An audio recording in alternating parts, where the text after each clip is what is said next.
ഒരു മന്ത്രിയുടെ വാക്കുകളാണ് സ്വാതന്ത്ര്യം തോന്നുന്നുണ്ടെങ്കിൽ തലയിൽ കയറാൻ നിൽക്കല്ല എന്നുള്ളത്. അതായത് നമ്മളുടെ വോട്ട് വാങ്ങി വിജയിച്ച് ജനങ്ങളോട് പ്രതിബദ്ധമായിട്ട് നിലനിൽക്കേണ്ട ഗണേഷ് കുമാർ എന്ന് പറയുന്ന മന്ത്രി പറഞ്ഞൊരു ഡയലോഗാണ് സ്വാതന്ത്ര്യം തന്നിട്ടുണ്ടെന്ന് വിചാരിച്ചിട്ട് തലയിൽ കയറാൻ നിൽക്കാൻ പാടില്ല എന്ന്.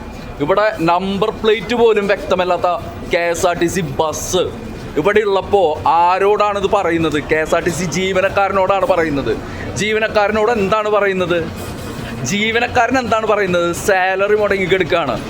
അവൻ്റെ ബേസിക്കായിട്ട് അവൻ വർക്ക് ചെയ്യുന്നതിനെ ബേസ് ചെയ്തിട്ട് അവൻ്റെ സാലറി മുടങ്ങിക്കെടുക്കുമ്പോൾ പറയുന്ന ഡയലോഗ്, ഒരു ജനപ്രതിനിധി, താങ്കൾ ഒരു അധികാരിയല്ല എന്ന് ആദ്യം ഓർക്കുക, താങ്കൾ ഒരു ജനപ്രതിനിധിയാണ്. അവിടെ സ്വാതന്ത്ര്യം തന്നതിൻ്റെ ഭാഗമായിട്ട് തലയിൽ കയറരുത് എന്ന് പറയാനായിട്ട് നിങ്ങളാണോ ഞങ്ങൾക്ക് സ്വാതന്ത്ര്യം തരുന്നത്? ഞങ്ങളുടെ വോട്ട് ചോദിച്ച് ജയിച്ച നിങ്ങളാണോ ഈ നമ്പർ പ്ലേറ്റിൻ്റെ അധികാരികൾ? KSRTC ഡിപ്പാർട്ട്മെൻറ്റ് ജീവനക്കാർക്ക് പ്രോപ്പറായിട്ട് ശമ്പളം കൊടുക്കുക. അവർ വർക്ക് ചെയ്യുന്നുണ്ടെങ്കിൽ അവർക്ക് മുറ തെറ്റാതെ ശമ്പളം കൊടുക്കുക. അല്ലാതെ സ്വാതന്ത്ര്യം തന്നതിൻ്റെ ഭാഗമായിട്ട് തലയിൽ കയറാൻ നിൽക്കരുത് എന്ന് പറയാൻ നിൽക്കരുത് എന്ന് പറഞ്ഞുകൊണ്ട് ബൈ.